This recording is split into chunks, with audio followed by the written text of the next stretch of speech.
I've been so inspired by Kamala Harris's way that she's approached this election, talking about forward and backward, and that we're not going back, we're going forward.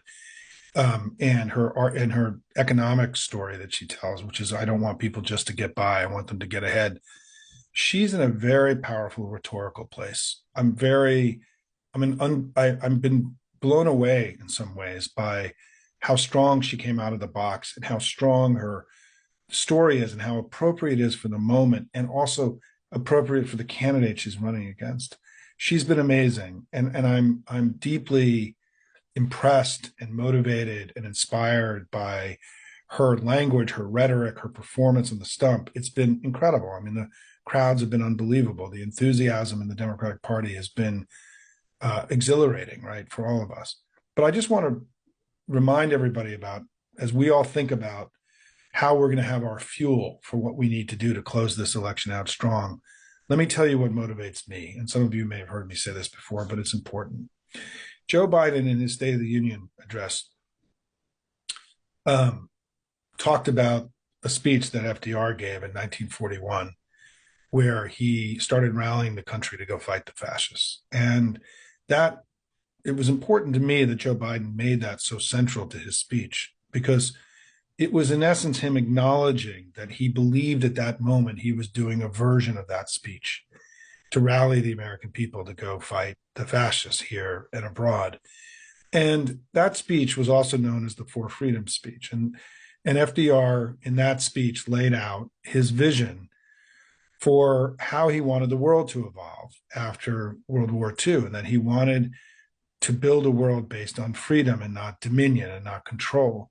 And his four freedoms, which are freedom of worship, freedom of religion, freedom of religion, freedom of speech, freedom from want, freedom from fear, so powerful, so elegant, became the rhetorical basis and the foundation on which the entire modern world was built. Because those four freedoms were the basis of the Atlantic Charter that FDR and Churchill signed, which became the basis of the alliance that won World War II. Those four freedoms became the foundation of the United Nations Charter in 1945, which established that nations should be free and that one nation should not have dominion over another. This is what's happening in Ukraine right now, is that Russia is trying to break apart the global system by invading another country and taking territory.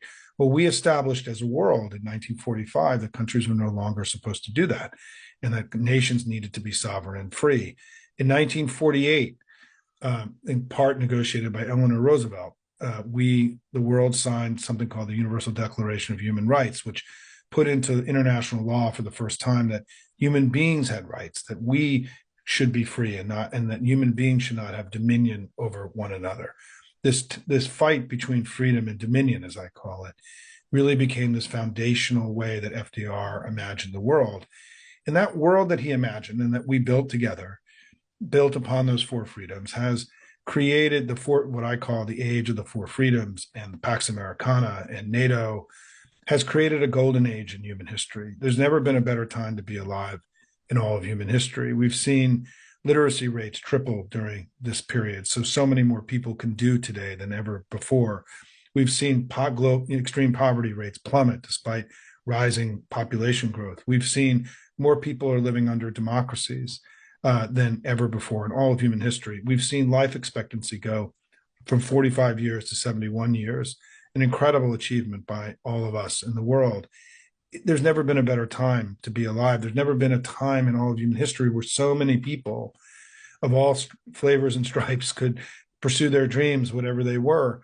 And what's important for us is we go, line up now to go close this election out, is that golden age in human history was something that we did. We created that. The Democratic Party of the United States did that. We created a golden age in human history. And what's happening now is that China and Russia and Iran and their MAGA allies here in the United States want to roll back, as Kamala Harris says. We don't want to go back. They're trying to roll back to a time where freedom wasn't the guiding principle of the world, but dominion was. Control over another, a man controlling a woman, a nation controlling another, right? All these things that these allies of Trump are trying to do is to break apart this world of freedom and replace it with a world of dominion. And what's happening is that millions of Americans have risen up in these last few years, all of you, and said, this is not going to happen on my watch, right? Just as FDR called all of us in the 1940s to rise up and fight fascism, you're being called here again. And one of the reasons that I'm so optimistic that we're going to win this election is because all of you are answering this call. Millions of Americans all across the country are answering this call. They're doing the work required to make sure that freedom prevails over dominion. And that in this case, the Democrats and our Republican allies who've split from Trump prevail over MAGA. There is a pro-democracy coalition that has come together. It's exciting. It's important. It's necessary for us to put MAGA into the dustbin of history. And so I want to close this by saying that I think that what's at stake here is that, our party has been called once before and we're being called again. And what we're seeing is millions and millions of us are standing up and we're answering that call together. And the reason why is that we know in our hearts that the opportunities that we've had need to be there for our kids and our grandkids. That's why we're fighting, and the kids and the grandkids of all the world. But together, if we do the work, I believe we can prevail over MAGA, win this election, deliver an incredible blow to Donald Trump and his allies, and start to put MAGA where it needs to be, which is into the dustbin of history. Because as Kamala Harris says, we're not going back. Thanks, everybody, very much. That's my update on American politics. And I'm excited.